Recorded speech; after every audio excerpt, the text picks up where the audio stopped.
Tonight on Turner Classic Movies, Star of the Month Joseph Cotton's protege is the Jack of Diamonds. Then Albert Finney lives for Saturday night and Sunday morning, and Joan Crawford is a cougar in Autumn Leaves. TCM likes 'em young tonight.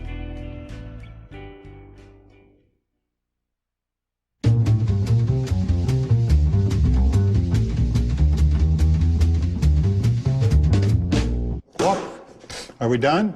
People still talk about it. There was a lot riding on Raintree County. They thought it might be another Gone with the Wind. So if this movie flopped, it would hurt MGM. Just before the charge, a stuntman comes out and said in a loud enough voice, "You guys are real idiots to be doing this. We wouldn't do it." I got $1 an hour for being the double for Elizabeth Taylor. Probably the most loved and beautiful movie star of that time.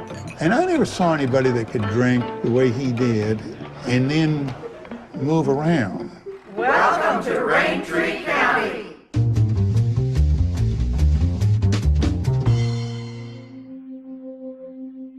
I am Holly Henson. I am the artistic director of Pioneer Playhouse in Danville, Kentucky. My father, Eben Henson, is the reason Raintree County came to film in Danville. He knew the location manager, and he brought them to Danville and showed them the sights, and the scenery did the rest. According to MGM, this not only was their longest location hunt in studio history when they came to Danville, but it was their biggest trek across country, and they were here in Danville for so long, they were actually in the phone book. Well, the craziest story about Raintree County that I ever heard growing up was Montgomery Clift running naked down Main Street. I heard that all my life. He had a professional boxer that was sort of hired as his bodyguard, and one night Monty got away from him. And that was the streaking story. There were times that I think he maybe got a little panic-stricken or frantic or whatever, and he did run out of his house with no clothes on because he slept with no clothes on.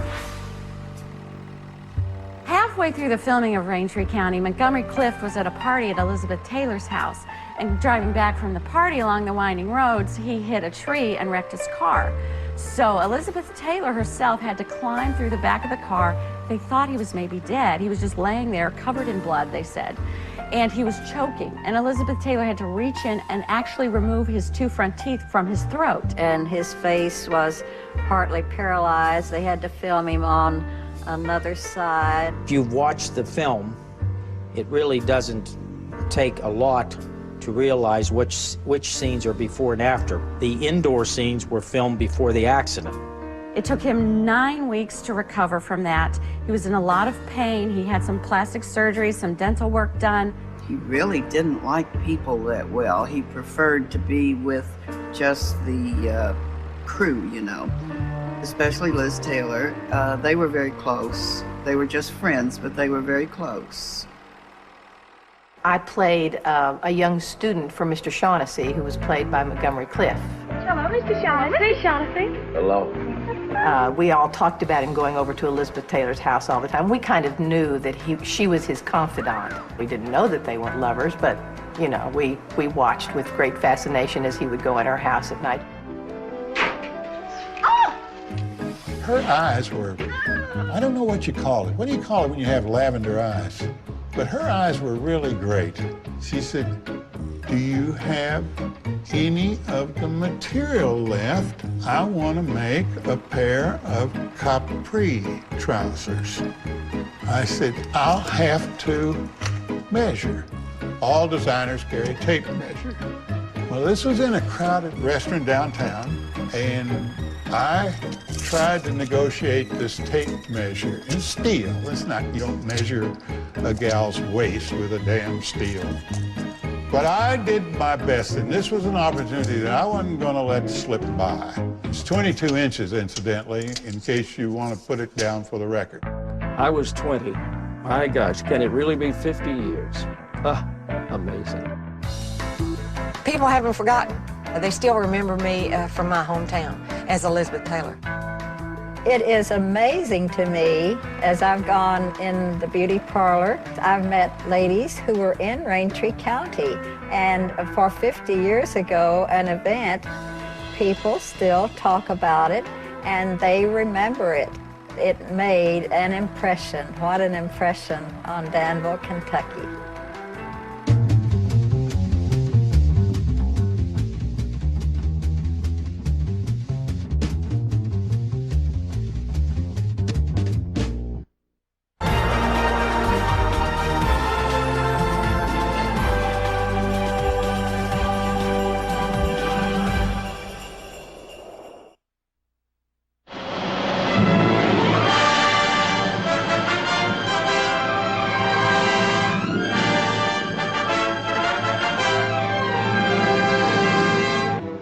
Goes to Washington is a significant picture.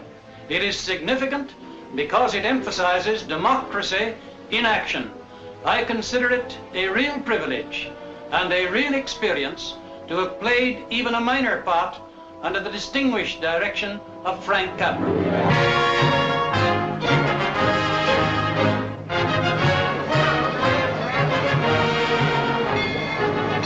By far, the greatest picture of filmdom's top director, three-time winner of the coveted Academy Award, the most timely, the most vital, the most significant picture ever to come out of Hollywood.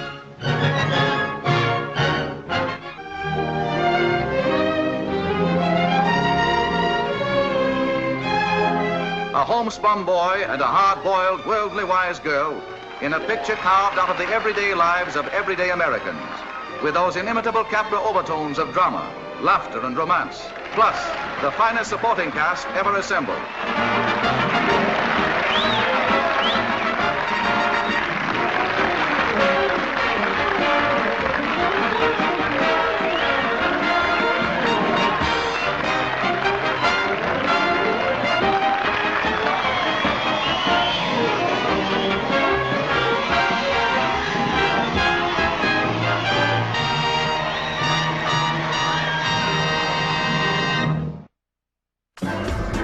When their eyes meet, electricity sparks. Passions ignite, creating an unshakable bond. These are Hollywood's leading couples, all together in one book now available at tcm.com/shop. The latest volume in TCM's popular film companion series, Leading Couples celebrates romantic movie chemistry and the art of falling in love, highlighting the relationships of the most memorable duos to light up the big screen. Bogey and Bacall, Taylor and Burton, Tracy and Hepburn. Leading Couples, packed with trivia, behind-the-scenes facts, rare photos, and an introduction by TCM host Robert Osborne. The couples you love from the movies that matter. Order now at tcm.com/shop or call 1-888-4MOVIES. If you love seeing great films, Turner Classic Movies invites you to watch The Essentials. The best stories, the brightest stars, the greatest films that define what it means to be a classic. All presented unedited and without interruption, just as they were meant to be seen. Join film expert Robert Osborne and actress Rose McGowan as they introduce The Essentials. Saturdays at 8 p.m. Eastern, uncut and commercial-free, only on Turner Classic Movies. To learn more, go to tcm.com/essentials.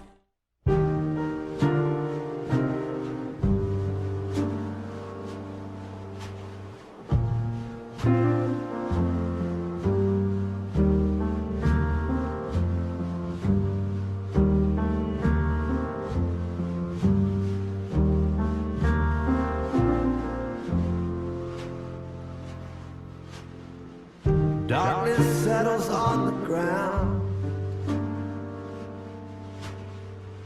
leaves the day stumbling blind, coming to a quiet close, and maybe just in time. We'd almost lost the heart to know how to keep our best in mind. We'd almost lost the heart to know how to keep our best in mind.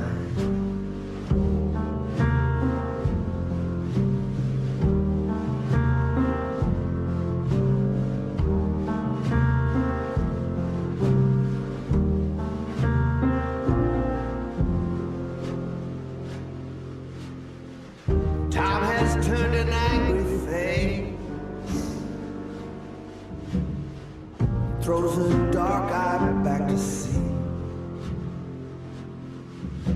And what will pass for mercy now?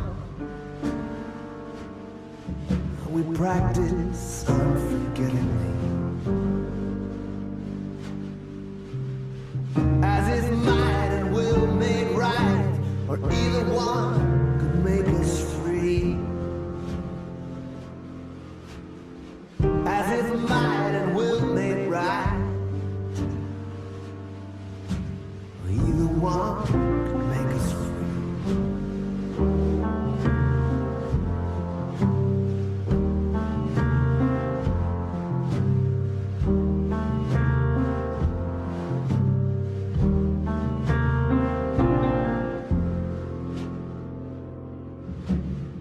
Lovers laugh across this way, weaving out into the street. It seems we never were so young, or it was never quite so sweet. But the world is always beautiful when it's seen in full retreat. The worst of life looks beautiful as it slips away in full retreat.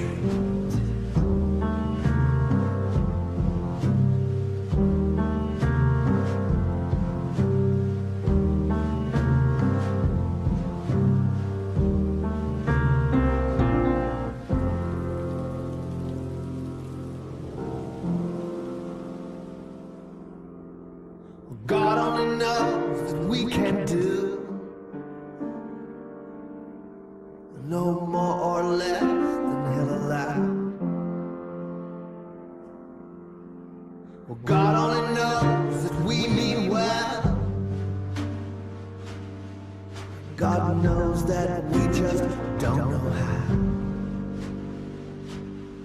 But I've tried to be your light in love and pray that is enough for now. I'll have what she's having. I'll try to be your light in love, and I'll pray that is enough for now. I'll pray that is enough for now.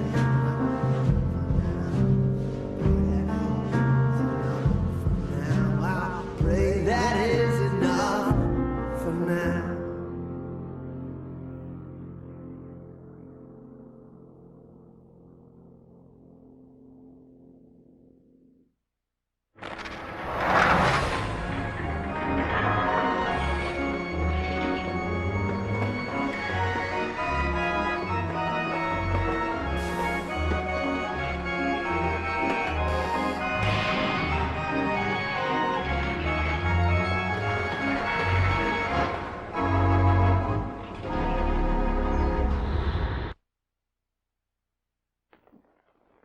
In some ways, she is a teenager, and in some, very much a woman. In many ways, she is still a star-struck girl, although she is already a star. And in all ways, she is Geraldine Chaplin, a bona fide original. To some, she is shy, natural, unassuming.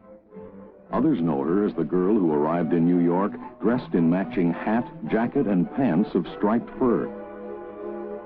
But everyone agrees that Geraldine Chaplin does have an effect on people, even if it is in spite of herself. In fact, it would be difficult for her not to.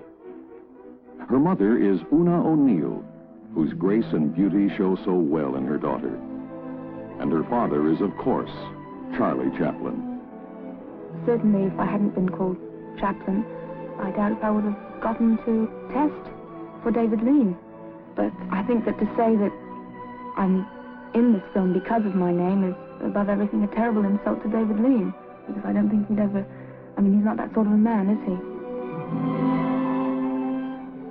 And to watch Geraldine Chaplin at work, at play, just being herself, is to know that the great Charles Chaplin gave more than just his name to his daughter. There is a quality about her undeniably her own, yet hauntingly remindful of a sad-faced clown in baggy pants.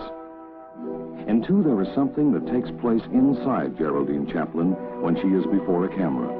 And with her coveted role in Dr. Zhivago comes the attention of the world press, the excitement of being before the public.